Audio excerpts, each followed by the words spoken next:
కృపా కార్యక్రమంలో కలిగిన గొప్ప తండ్రి నీకు స్తోత్రములు. నీ మహిమాని సన్నిధిని స్థానంలో ఈ మట్టుకుంచినందుకై స్తోత్రం చెల్లిస్తున్నా. నీ కటాక్షంతో మమ్మల్ని బలపరచము, ఆత్మీయ సంతోషము రగిలించబడినట్లుగా నీ దాసురాల మీద నీ అభిషేకం ఉంచి ప్రతి ఆటంకమును ప్రతి సాతాను బంధించి నీ శిలువ రక్తముతో నన్ను సంధించి నీ వాక్యం యొక్క భాగంలో ఆయన ప్రవేశిస్తుండగా మీరే ఆత్మచేత నింపి ప్రతి మాట మీ నుండి వచ్చు వాక్కుగా నింపమని సమస్తముని మీ కృపకు అప్పగిస్తూ యేసు నామములో ప్రార్థిస్తున్నాము తండ్రి, ఆమేన్. హల్లెలూయా. దేవునికి స్తుతి కలుగును గాక. మరి మనము శ్రమ దినములలో ఉన్నాము కనుక సిలువను గురించిన ధ్యానాలు మనము ప్రారంభించున్నాం. దేవుని యొక్క మహాకృప ఈ దినము మనము ధ్యానము చేయు అంశము ఏమిటనగా యేసుక్రీస్తు రక్తము, బలి అయిన రక్తము. హల్లెలూయా. యేసుక్రీస్తు రక్తము, బలి అయిన రక్తము, బలియాగము అయిన రక్తము. దేవునికి స్తోత్రం. నిర్గమకాండము 12వ అధ్యాయము 13, 14 వచనాలు చదువుకుందాం. మీరున్న ఇండ్ల మీద ఆ రక్తము మీకు గుర్తుగా ఉండును.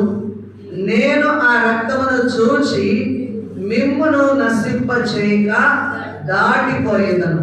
నేను ఐగుప్తు దేశమును పాడు చేయించుండగా మిమ్మును సంహరించుటకు తెగులు మీ మీదకు రాదు.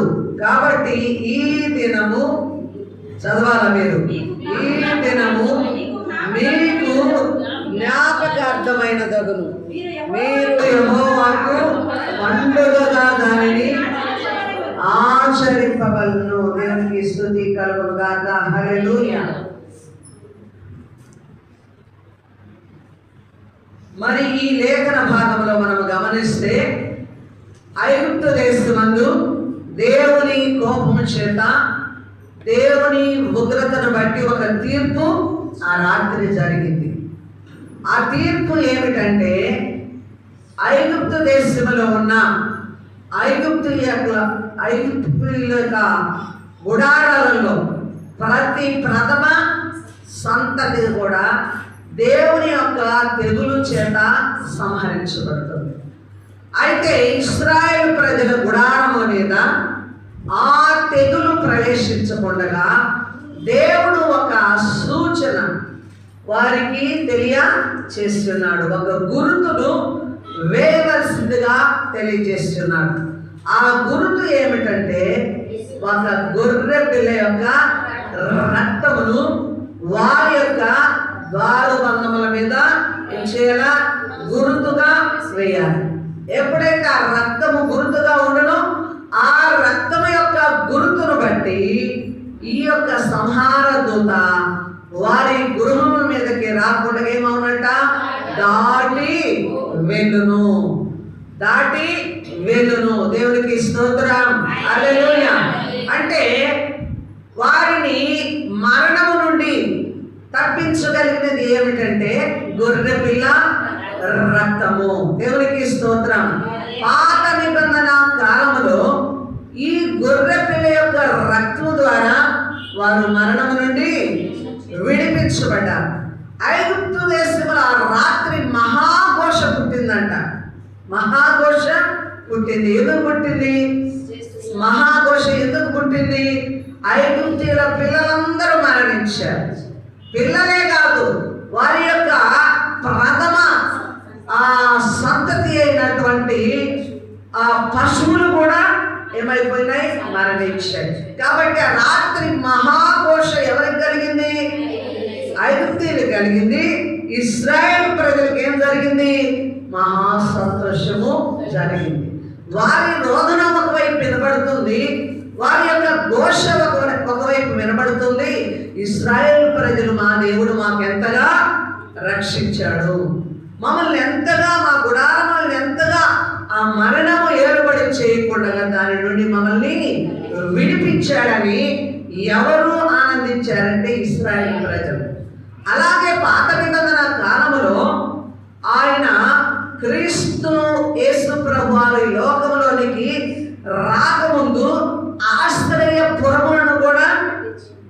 నిర్మించాడు. ఎందుకంటే గమనిద్దాము, సంఖ్యాకాండము 35వ అధ్యాయము 12వ వచనం చదవండి. సంఖ్యాకాండము 35వ అధ్యాయం 12వ వచనం. పొరపాటున చంపినవాడు దానిలోనికి పారిపోవచ్చును, తీర్పు పొందుటకై నరహంతకుడు సమాజం ఎదుట నిలుచు వరకు వానికి మరణ శిక్ష నొందకూడదు. ఆమేన్, హల్లెలూయా. ఇక్కడ గమనించినట్లయితే పొరపాటున ఒక వ్యక్తి కోపము చేత ఒక వ్యక్తిని చంపినప్పుడు దేవుడు ఏం చేస్తున్నాడు? వారికి తీర్పు విధించేంత వరకు కూడా వారికి ఒక ఆశ్రయపురాన్ని నిర్మించారు. తప్పు చేసో, ఒకవేళ క్షణమాత్రములో ఉన్న ఉద్రేకముతోనో, ఒకవేళ ఆ వ్యక్తి బాధించినప్పుడు ఓర్చుకోలేకనో, మరి సహించుకోలేకనో ఆ వ్యక్తిని చంపినప్పుడు ఆ వ్యక్తి ఎక్కడికి వెళ్ళాలట? ఆశ్రయపురములోనికి. దేవుడు ఆశ్రయం ఇచ్చిన ఆశ్రయపురములోనికి వెళ్ళి ఏం చేస్తాడు? తనను తాను రక్షిస్తాడు. ఇక ఆశ్రయపురములోనికి వెళ్ళినాక ఈ నరహంతకుడు ప్రతి హత్య చేయకుండా, వారు ప్రతి హత్య చేయకుండా ఇతడు కాపాడబడుతున్నాడు. ఎక్కడికి వచ్చినప్పుడు? ఆశ్రయపురములోనికి వచ్చినప్పుడు ఇతనికి తీర్పు జరుగుతుంది. ఒకవేళ తీర్పులో అతనికి మరణ శిక్ష అవుతుంది. అప్పటి వరకు అతడు కాపాడబడతా ఉంటాడు. దేవునికి స్తుతి కలుగును గాక. హల్లెలూయా. కాబట్టి పాత నిబంధన కాలంలో మరణము నుండి తప్పించడానికి ఇశ్రాయేలు ప్రజలను గొర్రె పిల్ల యొక్క రక్తము, ఒక వ్యక్తికి మరణ శిక్ష పొందకుండా ఆశ్రయపురములను నిర్మించారు. అయితే యేసు ప్రభువారు ఈ లోకములోనికి వచ్చిన తర్వాత ఆయనే ఆశ్రయమయ్యాడు. హల్లెలూయా. ఆయనే గొర్రె పిల్లగా మానవ జాతి అంతటికి కూడా బలి అయిన రక్తముగా మనం చూస్తున్నాం. అందుకే రోమాపత్రిక 3వ అధ్యాయము 23వ వచనం చదవండమ్మా. ఏ భేదమును లేదు, అందరూ పాపము చేసి దేవుడు అనుగ్రహించు మహిమను పొందలేకపోతున్నారు. కాబట్టి నమ్మువారు ఆయన కృప చేతనే క్రీస్తు యేసునందలి విమోచనము ద్వారా ఉచితముగా నీతిమంతులని తీర్పు తీర్చబడుతున్నారు. దేవునికి స్తోత్రం. అయితే యేసు ప్రభువారు ఈ లోకంలోనికి వచ్చిన తర్వాత ప్రతి ఒక్కరు కూడా లోకం ఎలా ఉందట? అందరూ పాపము చేసి పాపము ద్వారా దేవుడిచ్చే మహిమను ఇలా చూడాలి, దేవుడిచ్చే మహిమను పొందుకోలేకపోయారు. అయితే ఇప్పుడు దేవుని యొక్క మహిమను మనం ఎలా పొందుకుంటున్నాము? లోకం ఎలాగ పొందుకుంటుందంటే క్రీస్తును నమ్మట ద్వారా. నమ్మిన వారు ఆ మాట చదవాలి. ఆయన కృప చేతనే క్రీస్తు యేసునందలి విమోచనము ద్వారా. అంటే మానవుల్లో పాపం ఎలాగ పోవాలి? మానవుడు పాపి. అయితే ఈ మానవుల్లోని పాపం ఎలాగ పోవాలంటే క్రీస్తును నమ్ముకోవాలి. పాపము నుండి విమోచించు యేసుక్రీస్తు నామమును ఒప్పుకోవాలి. యేసును నమ్ముకొనుడి ద్వారా ఏం జరుగుతుంది? విమోచన జరుగుతుంది. ఇది కృప ద్వారా. హల్లెలూయా. ఇది విశ్వాసం ద్వారా మనకు రక్షణ లభిస్తుంది. దేవునికి స్తోత్రం. కాబట్టి క్రీస్తుని నమ్ముకొనుడి ద్వారా మనం ఎలాగా తీర్చబడుతున్నాము? నీతిమంతులముగా తీర్చబడుతున్నాం. ఇప్పుడు క్రీస్తును నమ్ముకున్న మనము ఏమండి? క్రీస్తును నమ్ముకున్న మనము నీతిమంతులముగా తీర్చబడ్డాము కనుక ఇక మనకు తీర్పు ఉంటుందా? ఉంటుందా ఉండదా? ఆన్సర్ ఉంటుందా ఉండదా? తీర్పు ఉండదు. హల్లెలూయా. ఎందుకంటే క్రీస్తును నమ్ముకున్నాం. క్రీస్తును నమ్ముకున్నాం. చక్కగా వినాలి. కృప చేత రక్షింపబడ్డాం. మొదట విశ్వాసము, నమ్మకము, కృప చేత రక్షింపబడ్డావు. ఆ యేసుక్రీస్తు రక్తము, ఆ యేసు నామమును నమ్ముకోవడం ద్వారా నీతిమంతుడైన యేసు ఏం చేస్తున్నాడు? ఇప్పుడు నీతిమంతురాలుగా తీర్చేశాడు. ఆయనే భూమి మీద నువ్వు నీతిమంతురాలుగాని తీర్పు తీర్చాడు కాబట్టి ఇక తీర్పు మనకు ఉండదు. అందుకే రోమాపత్రిక 8వ అధ్యాయము 1వ వచనములో ఇప్పుడు క్రీస్తునందున్న వారికి ఏ శిక్ష అనేది ఉందా? ఇప్పుడు అంటే ఎప్పుడు నమ్మిన తర్వాత, క్రీస్తును అంగీకరించిన తర్వాత. అయితే ఇక్కడ కాసు ఉంది. హల్లెలూయా.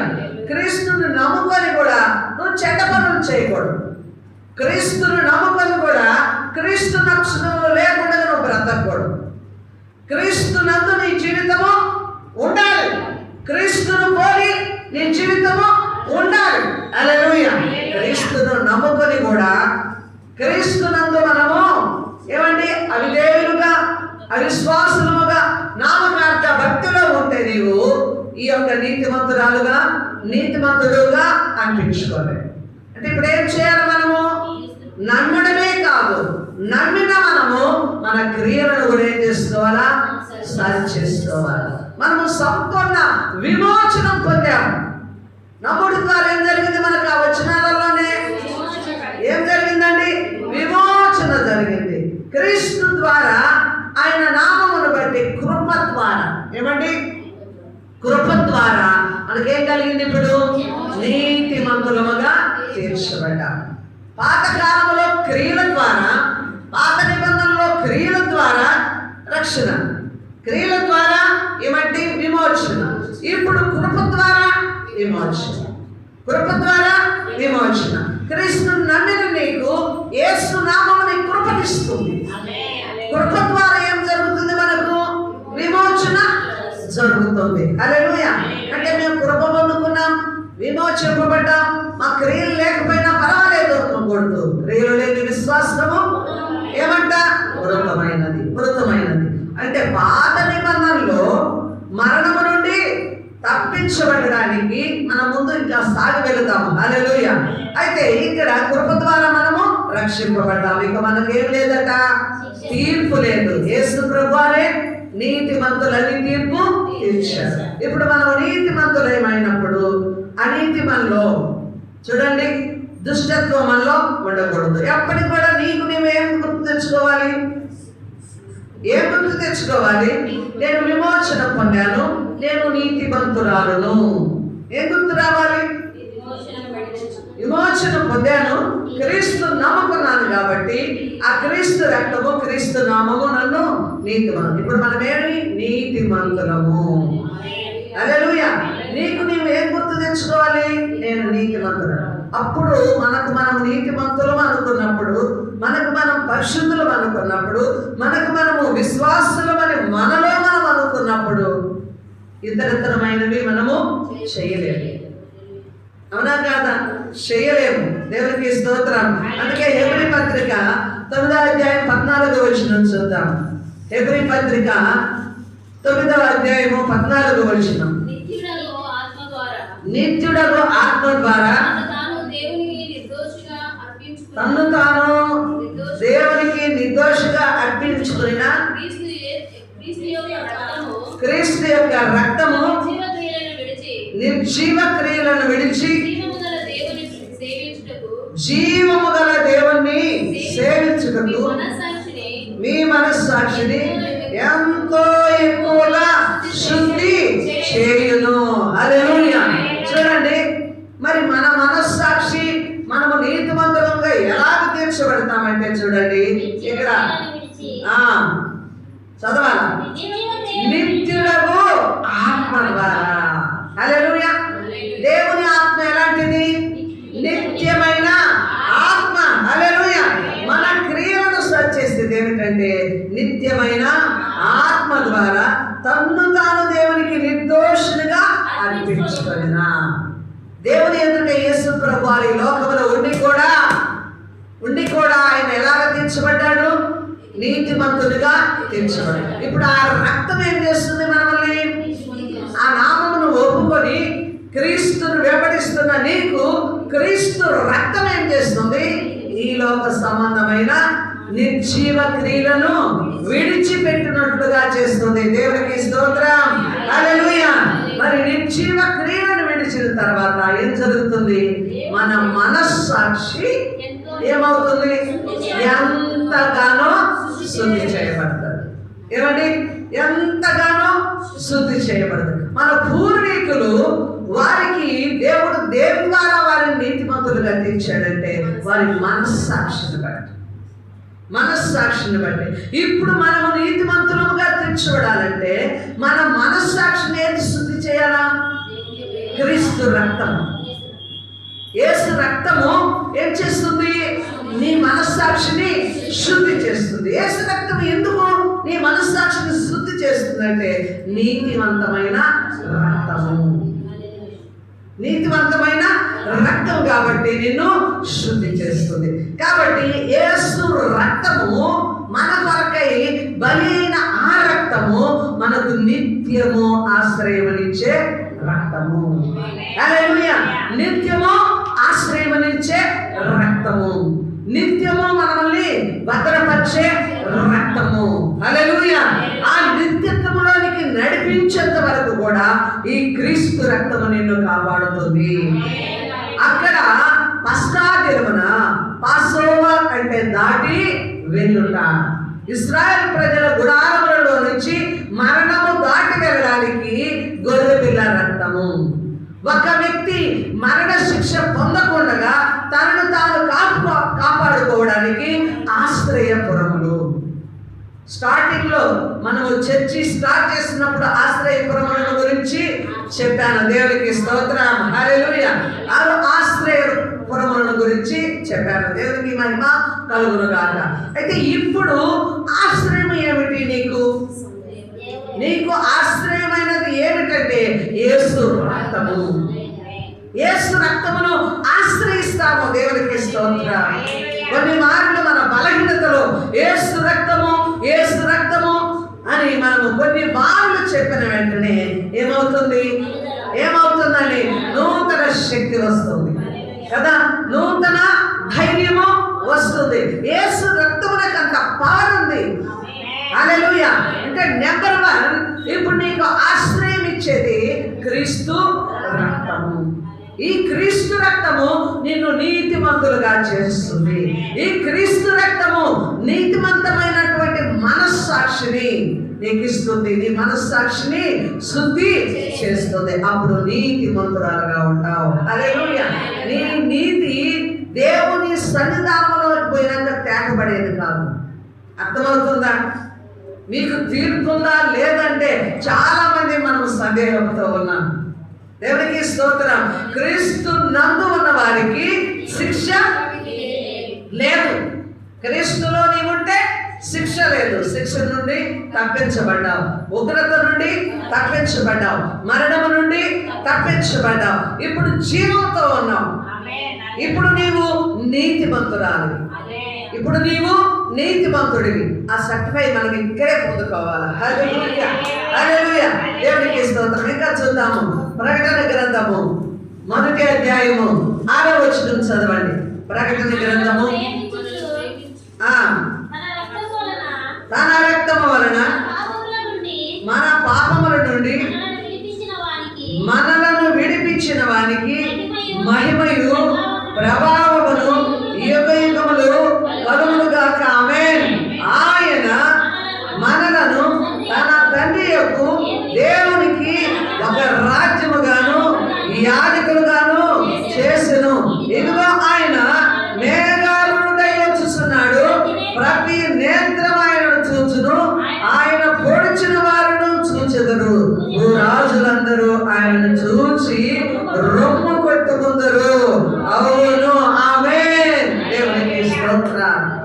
ఈ క్రీస్తు రక్తము మనల్ని ప్రేమించిన రక్తము. దేవునికి స్తోత్రం, హల్లెలూయా. మనల్ని ప్రేమించిన రక్తము మన పాపముల నుంచి ఏం చేసిందంట? విడిపించింది. విడిపించి మనల్ని ఏం చేస్తుంది? దేవునికి ఒక రాజ్యముగా చేస్తుంది. హల్లెలూయా. ఇప్పుడు నువ్వు ఎవరివి?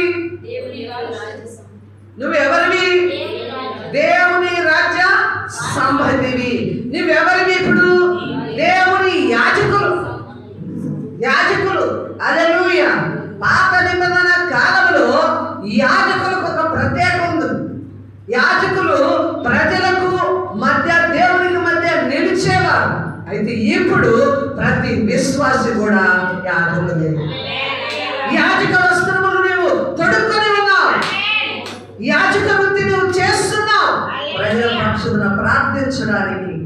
చూడండి, ప్రజల పాపముల పక్షమున ప్రార్థించడానికి, వాక్యాన్ని ప్రకటించడానికి. అందుకే నమ్మిన వారందరూ కూడా ఇప్పుడు శిష్యులు. క్రీస్తును నమ్మిన వారందరూ కూడా ఇప్పుడు ఎవరండి? శిష్యులు.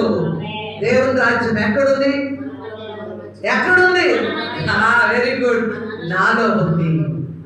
ఇప్పుడు విమోచించబడ్డావు. క్రీస్తు ప్రేమ తన రక్తము కాచి, క్రీస్తు ప్రేమ నిన్ను విడిపించి, క్రీస్తు ప్రేమ నిన్ను ఒక రాజ్యముగా చేసింది. దేవుని రాజ్యముగా, తండ్రి అయిన దేవుని రాజ్యముగా చేసింది. ఇప్పుడు మీరు యాజకులై ఉన్నారు. రేపు ప్రభు వస్తాడు. ప్రభు వచ్చినప్పుడు ప్రతి నేత్రము కూడా ఆయనను చూచి ఏం చేస్తారు? ఎవరు రమ్ము కొట్టుకుంటారు? భూజనులు. ఆ భూజనులు ఎవరు రమ్ము కొట్టుకుంటారంటే దేవుని అంగీకరించిన వారు. క్రీస్తు సువార్తను ఇప్పుడు ప్రకటిస్తుండగా ఆయన కృపను సొంతం చేసుకుని వారు, క్రీస్తును నమ్మని వారు ఆ రోజు ఏడుస్తారు, రొమ్ము కొట్టుకుంటారు. అయ్యో అయ్యో అయ్యో, ఈ సువార్త ప్రకటిస్తే ఎంత హేళన చేశాము. మా మధ్య మందిరాలు ఉంటే ఎంతగా మేము మందిరాలను పాడు చేశాము. విశ్వాసులు వచ్చి వారు ప్రేమతో మమ్మల్ని బ్రతిమాలుకొని బామాలుకొని ప్రార్థన చేస్తుంటే, యేసు నమ్మకం అంటే మనము వారి మీద ఊమి వేశాము, కొట్టాము, దూషించాము, వారిని బయటికి తిరస్కరించాము, పారద్రోలాము. గ్రామాల నుంచి, పట్టణాల నుంచి, ప్రదేశాల నుంచి వారిని ఎంతగానో పేడజల్లిన వారు ఉన్నారు, చెప్పులతో కొట్టిన వారు ఉన్నారు, అవునా కాదా? కర్రలతో బాధిన వారు ఉన్నారు. మేము శ్రమ పట్టినా నువ్వు ప్రకటిస్తావా? తుపాకీ పెట్టి కాల్చి వేసినా నువ్వు ప్రకటిస్తావా? ఇవన్నీ ఎదుర్కోలేరా? ఇలాంటి వారందరూ కూడా, ఇలాంటి హింస చేసిన వారందరూ కూడా, ఇలాగ తిరస్కరించిన వారందరూ కూడా, ఇలాగ సులకన చేసిన వారందరూ కూడా ఏం కొట్టుకుంటారంట? రొమ్ము కొట్టుకుంటారు, ఏడుస్తారు. హల్లెలూయా. కాబట్టి ఆ స్థితి నీకు కలగదు. భూమి మీద ఉన్నప్పుడే నువ్వేం చేయాలా? యేసు రక్తమును ఆశ్రయించు, యేసు నామమును నువ్వు ఆశ్రయించు. ఈ రక్తము నిన్ను ప్రేమించింది. హల్లెలూయా. ఈ రక్తము నిన్ను ప్రేమించింది, ఈ రక్తము నిన్ను విడిపించింది. ఇప్పుడు పాపము నుంచి నువ్వేమయ్యావు? విడుదల పొందావు. ఒక రాజ్యముగా, దైవ రాజ్యముగా బుద్ధి తెచ్చుకోవాలమ్మా. ఏం తెచ్చుకోవాలండి? బుద్ధి తెచ్చుకోవాలా. నీలో దేవుని రాజ్యం ఉంది. హల్లెలూయా. దేవుని రాజ్యం ఉన్నప్పుడు ఎలా ఉండాలి? మనము రాజ్య సంబంధాలు ఉండాలి. రాజ్య సంబంధాలు ఎలా ఉంటారు? నీతి, సమాధానము, సంతోషము, హల్లెలూయా, ఆత్మ ఫలములతో నిండుకున్న అనుభవం ఉండాలి. ఒక్కసారి జ్ఞాపకానికి తెచ్చుకోనండి. క్రైస్తవ జీవితం అంటే సులకన కాదు. దేవునికి మహిమ కలుగును గాక. హల్లెలూయా. దేవుని రాజ్యం ఎక్కడుందంటే ఇప్పటికీ కూడా చాలా మంది పరలోకంలా ఉంది. పైన మాల లేదు, ఏం లేదు, నీలో లేదు. నువ్వే దేవుని రాజ్యం. దేవునికి స్తోత్రం. యాజకులు ఎలా ఉంటారు? వారు పరిశుద్ధపరచబడతారు. హల్లెలూయా. వారు ప్రతిష్ఠత. అర్థమైందా? యాజకులు ప్రతిష్ఠత చేయబడతారు, వారు పరిశుద్ధ చేయబడతారు. వారి వస్త్రములు యాజక వస్త్రములు ధరిస్తారు. దేవునికి స్తోత్రాలు. వారి మీద ఎవరి అభిషేకం ఉంటుంది? దేవుని యొక్క తైలముతో. అర్థం చేసుకోవాలి. దేవుని యొక్క తైలముతో వారు అభిషేకించబడి యాజక పనికి ప్రత్యేకించబడిన వారు. ఆమేన్. హల్లెలూయా. ఇప్పుడు నీవు కూడా ఎవరండి? యాజకులు. మనమందరము నమ్మిన వారు యాజకులను అడగకేమన్నా వచ్చాడు. ఇక్కడ క్రొత్త నిబంధనలో నమ్మిన వారు, విమోచన పొందిన వారు, రక్షింపబడిన వారు, క్రీస్తు రక్తమును ఆశ్రయించిన వారు, కడగబడిన వారు అందరూ కూడా యాజకులు.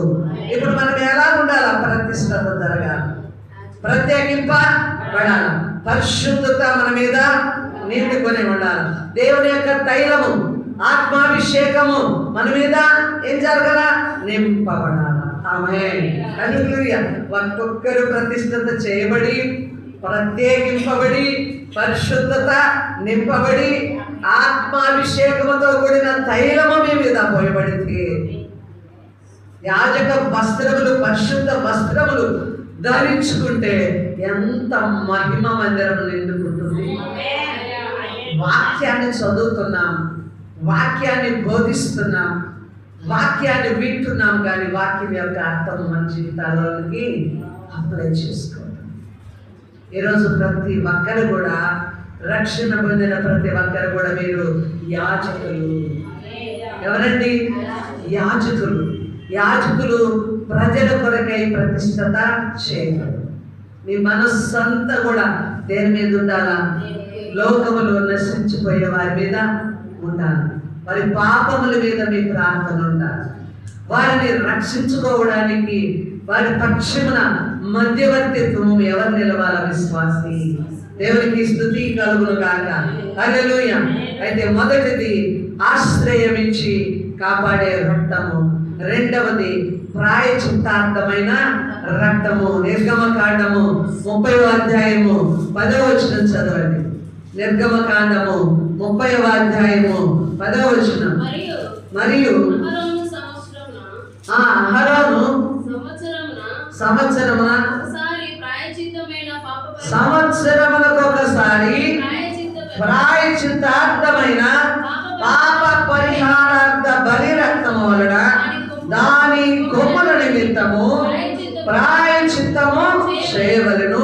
మీ తరములకు సంవత్సరమునకు ఒకసారి అతడు దాని నిమిత్తము ప్రాయచిత్తము చేయవలెను. అది యెహోవాకు అతి పరిశుద్ధం. పాత నిబంధన కాలంలో ప్రజల యొక్క పాపములు పోవాలి. వారు ధర్మశాస్త్రమును జరిగించలేకపోతున్నారు. వారి పాపములు అలాగే ఉన్నాయి. వారి తరతరముల పాపములు అలాగే ఉన్నాయి. అయితే ఆ పాపములకు ప్రాయచిత్తము కలుగుటకై యాజకుడైన అహరోను ఏం చేయాలా? ఏడాదికొక్క మారు మేకనైనా గొర్రెనైనా తీసుకొని వచ్చి ఆ బలిపీఠము దగ్గర బలిని అర్పిస్తారు. ప్రజలు వచ్చి వారి యొక్క తరముల నిమిత్తము ఏడాదిని ఇప్పుడు నేనున్నాను, నా పాపము నా తరములకు పాపం పోవాలంటే నా కుటుంబ పక్షాన, నా వంశ పక్షాన నేనేం చేయాలా? గొర్రె పిల్లలు తీసుకొని రావాలి. అప్పుడు యాజకుడు ఏం చేస్తాడు? దాని మీద మన పాపములన్నీ చేతులుంచి దాని మీద మన పాపములన్నీ కూడా దాని మీద మోపి దానిని బలిచ్చి ఆ రక్తాన్ని బలిపీఠపు కొమ్ముల మీద ఏం చేస్తాడు? పోసినప్పుడు వారి యొక్క పాపములకు ప్రాయశ్చిత్తము కలుగుతుంది. కాబట్టి ఇక్కడ పాత నిబంధన కాలములో వారి యొక్క పాపానికి ప్రాయశ్చిత్తము గొర్రె పిల్ల ద్వారా యాజకుడు ఆ బలి రక్తమును ఏం చేస్తాడు? బలిపీఠపు కొమ్ముల మీద పోసేవాడు. అలాగే లేవికాండము 17వ అధ్యాయము 11వ వచనం చదువుదాం. లేవికాండము 17వ అధ్యాయము 11వ వచనం. రక్తము దేహమునకు ప్రాణము, మీ నిమిత్తము ప్రాయశ్చిత్తము చేయనట్లు బలిపీఠం మీద పోయికై దానిని మీకు ఇచ్చితిని. రక్తము దానిలో ఉన్న ప్రాణమును బట్టి ప్రాయశ్చిత్తము. ఇప్పుడు యేసు ప్రభు యొక్క రక్తము ఏముంది? ప్రాణముంది. ఆయన రక్తమే ఎందుకు చిందించాలంటే క్రీస్తు రక్తంలో ఏముంది? ప్రాణం ఉంది. వాటి ప్రాణములు, వాటి రక్తమును బట్టి మానవులకి ప్రాయశ్చిత్తము కలుగుతుంది. ఇప్పుడు క్రీస్తు రక్తమును బట్టి, క్రీస్తు యొక్క రక్తమును బట్టి క్రీస్తు యొక్క రక్తమును బట్టి మానవుల యొక్క పాపములన్నిటికీ ఏం జరుగుతుంది? ప్రాయశ్చిత్తం ఉంది. క్రీస్తు రక్తములో ఏముంది? ప్రాణము ఉంది. ఆయన ప్రాణము మన కొరకు అర్పించడం ద్వారా, ఆ రక్తము ద్వారా లోకముకంతటికి కూడా ఏం జరుగుతుంది? ఇప్పుడు ప్రాయశ్చిత్తం ఉంది. ఇప్పుడు బలులు ఉన్నాయా? బలులు ఉన్నాయా? ఇప్పుడు అర్పణలు ఉన్నాయా? హోమములు ఉన్నాయా? ఇవన్నీ లేవు. క్రొత్త నిబంధనలు ఇప్పుడు బలి యేసుక్రీస్తు ప్రభువారు ఒకే ఒక్క మారు తానే ఆయన బలి అర్పణ అయ్యారు. ఆయన బలి అర్పణ అయి సంఘమును పరిమళ వాసనగా నింపాడు. దేవునికి స్తోత్రం. ఆయన అర్పణ మన జీవితాలను పాపము నుంచి విడుదల చేసి ఏం జరిగింది? ఇప్పుడు మనము పరిమళ వాసనగా మార్చబడాలి. హల్లెలూయా. పాపమున్న చోట ఏముంటుంది? అసహ్యత ఉంటుంది. పాపమున్న చోట కుళ్ళు ఉంటుంది. పాపమును మనం మంచిగా ఎంచుకోము, సువాసన భరితమైంది కాదు. అయితే పాపమును యేసు ప్రభువారు తొలగించి ఆయన కొరకు, ఎవరి కొరకు? ఆయన కొరకు నీవు పరిమళ వాసనగా మార్చబడాలి. హల్లెలూయా. ఇప్పుడు ఈ పరిమళ వాసన ఎవరికి? నీవు పరిమళాలతో వెదజల్లుట ఎందుకు? నీ పరిశుద్ధత దేనికి? నీ ప్రతిష్ఠత దేనికి? నీ ప్రత్యేకత దేనికి అంటే యేసునకే. హల్లెలూయా. నీలో ఉన్న పరిమళాల సువాసన క్రీస్తుకు చెందింది, క్రీస్తుకు చెందింది. దేవునికి స్తోత్రం, స్తోత్రం. హల్లెలూయా. కాబట్టి దేవుని ప్రియమైన బిడ్డలారా, పాత నిబంధన కాలంలో తరముల పాపములు, వ్యక్తి పాపములు, వంశ పాపములు పోవాలంటే వారిని ఏం చేశాడు? గొర్రెను బలిగా ఇచ్చారు. ఇప్పుడు మనమే బలి అర్పణ కావాలి. అందుకే రోమా పత్రిక 12వ అధ్యాయం చదవాల్సిన పని లేదు, కానీ సజీవ యాగముగా శరీరములను ఎలాగండి? సజీవ యాగముగా. హల్లెలూయా.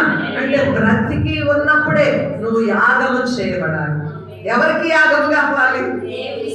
ఎవరికి యాగము కావాలి? దేవునికి యాగము కావాలి. యాగం అంటే ప్రతిష్ఠిత పక్ష, లోక మర్యాదను అనుసరించక దేవుని చింతమును కనుగొని మారు మనస్సు పొంది రూపాంతరము చెందడమే సజీవ యాగం. అయిందా? మారు మనస్సు పొందామా?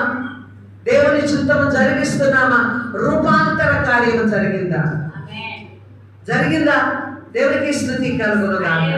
మరి క్రీస్తునకు మనం ఏం చేయాలండి? అర్పించుకోవాలా. కాబట్టి యేసు ప్రభు రక్తము ప్రాయచిత్తార్థమైన రక్తము. ఈ పాపములకన్నిటికి ఇప్పుడు ఏం జరిగింది? సహాయచిత్తము జరిగింది. దేవునికి స్తోత్రం. యేసు ప్రభు రక్తము విడిపించే రక్తం.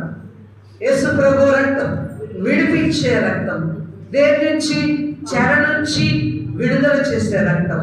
బంధకముల నుంచి, సాతాను చేతిలో నుంచి విడుదల చేసే రక్తం. పాపము నుండి విడుదల చేసే రక్తం. అపరాధముల నుండి, దోషముల నుండి విడుదల చేసే రక్తం. హల్లెలూయా. లోకము నుంచి విడిపించే రక్తం, దుష్టు నుంచి విడిపించే రక్తము క్రీస్తు రక్తం. హల్లెలూయా. కాబట్టి విడిపించబడ్డామా? క్రీస్తు రక్తమును మనం పొందుకున్నాం, క్రీస్తు రక్తమును ఆశ్రయించాం. ఇక మన పాపములకు ప్రాయశ్చిత్తము జరిగిపోయింది. ఇక నీ పాపములు నీలో లేవు. హల్లెలూయా. నీ పాపములను తీసుకొని వెళ్ళి దేవుడు ఎక్కడేశాడు? సముద్రం యొక్క అడుగులోనికి, అగాధంలోనికి పడవేస్తాడు. ఇక పాపములన్నిటికీ నువ్వు జ్ఞాపకము చేసుకోకూడదు. ఆమేన్. అయ్యా నేను పాపిని అని అనుకోకూడదు. గతంలో చేసిన పాపాలను జ్ఞాపకానికి తెచ్చుకోకూడదు. వాటిని దేవుడు ఏం చేశాడు? ప్రాయశ్చిత్తం చేశాడు. అయ్యా మాకైతే ఈ శిక్ష సమమే, అయితే నీవు ఏ పాపము చేయలేదు. హల్లెలూయా. నీకు ఈ శిక్ష తగదు అని క్రీస్తుని ఏం చేశాడు? నమ్మాడు. ఇంత క్షమిస్తున్నాడు, ఇంతగా ఈయన ఉన్నాడంటే ఈయన దేవుడు. ఆమేన్. ఆ శిలువ మీదనే ఆయన కూడా, ఆ శిలువ మీద ఎండలో ఉండి కూడా ఖైదీ ఏం చేశాడు? ఆయన రాజ్యంతో వస్తాడని గుర్తించాడు. గ్రహింపు దేవుడిచ్చాడు. దేవునికి స్తోత్రం, స్తోత్రం. దేవుడు ఆకర్షణ లేదే ఎవరు దేవుని యొద్దకు రాలేరు. ప్రియమైన జనమ, నువ్వు ఈ రోజు ఆకర్షింపబడ్డావంటే దేవుడు నీకేమి ఇవ్వాలని చూస్తున్నాడు? దేవుని రాజ్యం. చివరిలో అతడు శిలువ మీదనే మారు మనస్సు పొందాడు. కాబట్టి నేను నిశ్చయముగా నీవు నాతో కూడా పరదైస్ అంటే దేవుని రాజ్యాన్ని అర్థంలోకి ఇచ్చాడు. దేవునికి స్తోత్రాలు. క్రీస్తు ఏం చేశాడు? క్షమించాడు. క్షమించే అధికారం ఎవరికి వచ్చింది? అనేక మార్లు యేసు ప్రభు వారు అనేకుల్ని స్వస్థపరుస్తున్నప్పుడు నేరుగా స్వస్థపరచలేదు. ఏమన్నాడు? మీ పాపములు క్షమించబడ్డవి అన్నప్పుడు అక్కడ ఉన్న వారందరూ పాపములు క్షమించడానికి ఈయనకి ఎక్కడుంది అధికారం అన్నప్పుడు మనుష్య కుమారుడికి పాపములు క్షమించే ఆయన క్రీస్తు రక్తము ప్రతి మనిషి పాపమును కూడా ఏం చేస్తుంది? క్షమిస్తుంది. అందుకే మత్తయి సువార్త 26వ అధ్యాయము 28వ వచనం చదువుదాం. మత్తయి సువార్త 26వ అధ్యాయము 28వ వచనం. ఇది నా రక్తము అనగా పాప క్షమాపణ నిమిత్తము అనేకుల కొరకు చిందింపబడుచున్న నిబంధన రక్తము. హల్లెలూయా.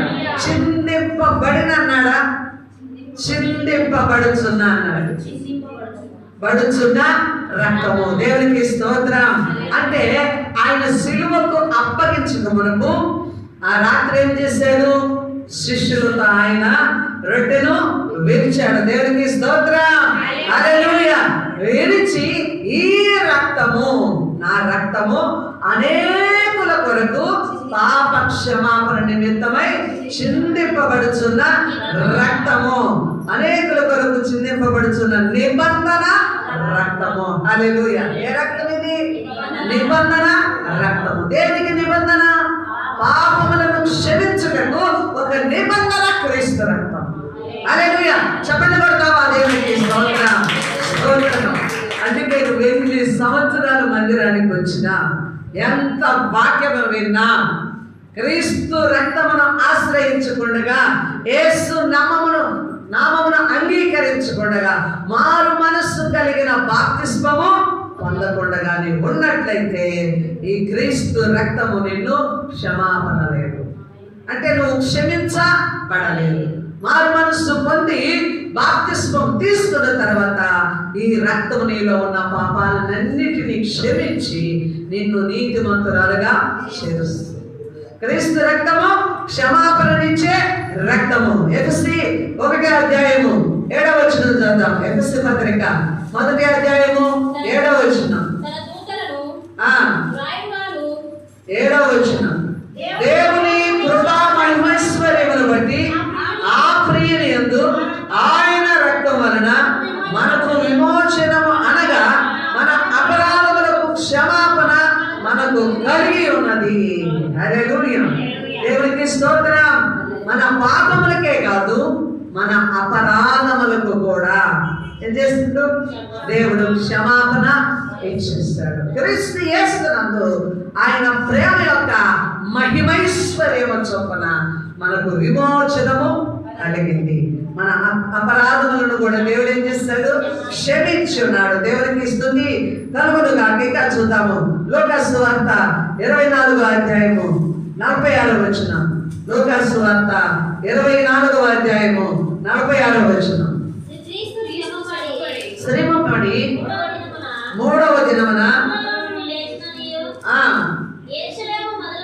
యెరూషలేము మొదలుకొని సమస్త జనములలో ఆయన పేరట మారు మనస్సును పాప క్షమాపణయు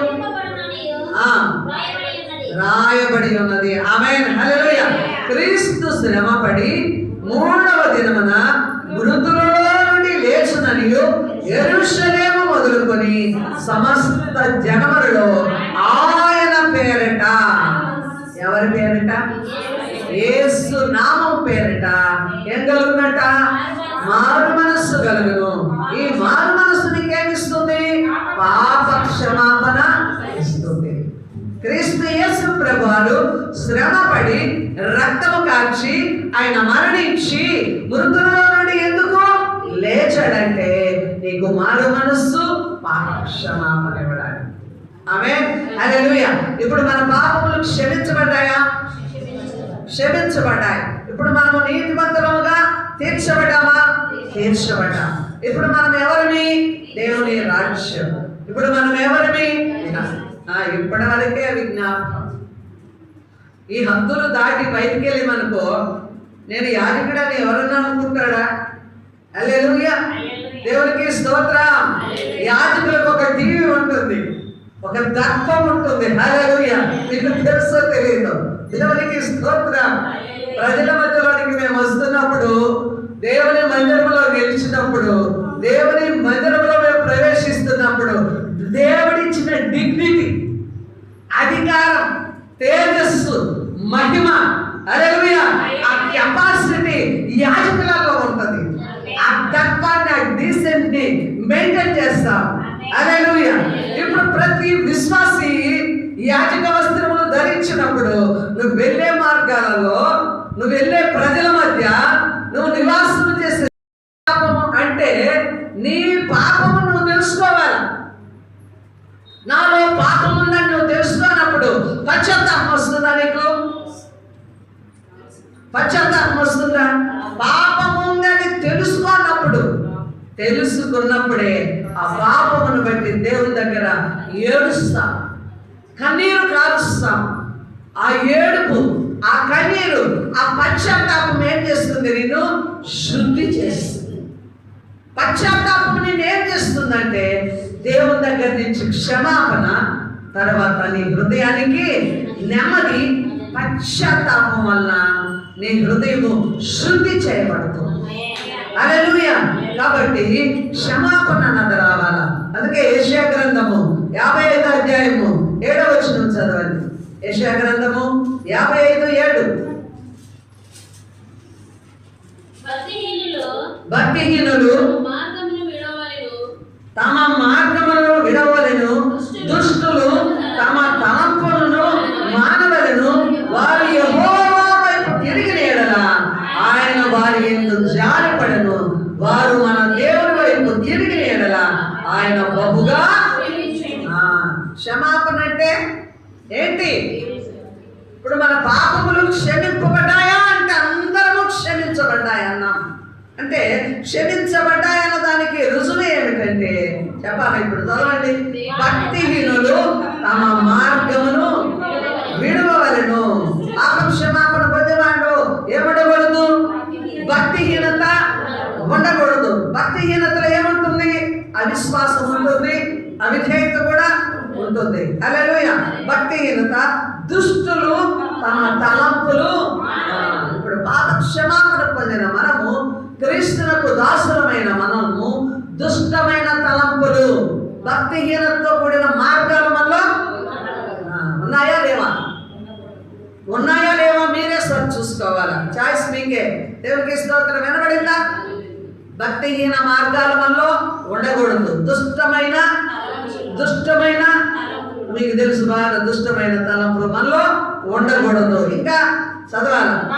వారి యెహోవా వైపు తిరిగిన యెడల ఆయన వారి యందు.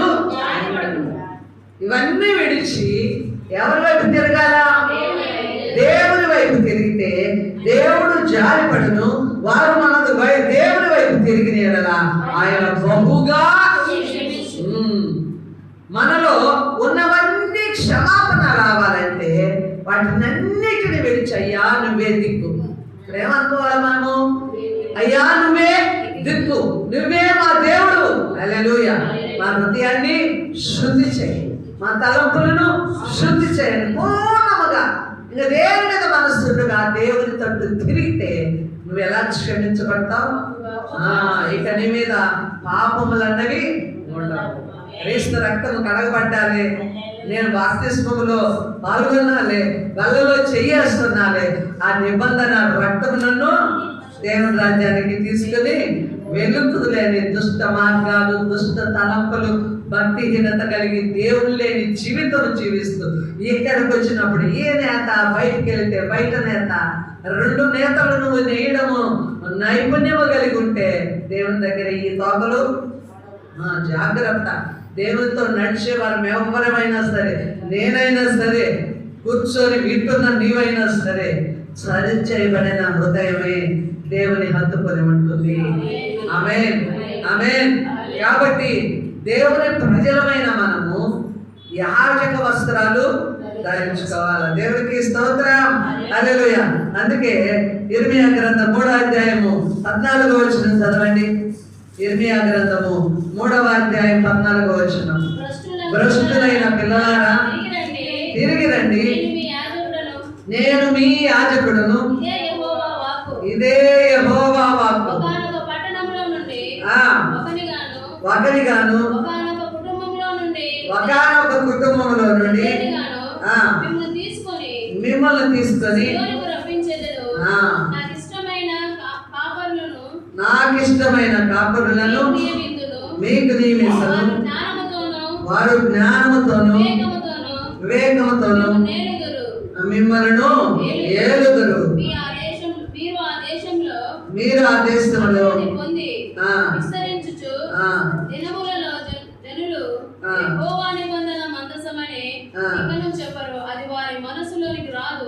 దానిని జ్ఞాపకము. దేవునికి స్తోత్రాలు, హల్లెలూయా. ఇప్పుడు చూడండి, నిబంధన మందసము వాళ్ళ దగ్గర లేదు, అయినా వాళ్ళు భ్రష్టులు అయిపోయారు. ఎవరండి? ఇశ్రాయేలు ప్రజలు, యోనా ప్రజలు. అయినా భ్రష్టులైనా ఏమంటున్నాడు? వీళ్ళు భ్రష్టులే అయినా పిల్లలు. ఇప్పుడు మనము కూడా రక్షణ పొంది వినాలా? రక్షణ పొందిన వారు ఎవరు? ఆయన పిల్లలు. బాప్తిస్మం పొందిన వారు ఎవరు? ఆయన పిల్లలు. అయినా దేవుని గుర్తు కలిగి కూడా, దేవుడు మన తల్లి అనుకుని కూడా విశ్వసించి కూడా ఎలా ఉన్నారట? భ్రష్టులైన వారు ఉన్నారు. అయితే ఈ భ్రష్టులైన పిల్లలారా నా యొద్దకు రండి, నేను మీ మీద కాపరులను, జ్ఞానవంతులైన కాపరులను. ఎవరినండి? జ్ఞానవంతులైన కాపరులు నియమిస్తాను. ఆ కాపరులు మిమ్మల్ని ఏం చేస్తారు? వివేకము. ఆమేన్, హల్లెలూయా. క్రీస్తు రక్తము నీకు అవసరం భూమి మీద. దేవునికి స్తుతి కలుగును గాక. నువ్వు పరిశుద్ధపరచబడడానికి, దేవుని రాజ్య సంబంధిగా భూమి మీద నిలబడడానికి, నీవు దేవుని యాజకులుగా ఉండడానికి మాట్లాడాలి. ప్రభు వాక్యం వింటుడుగా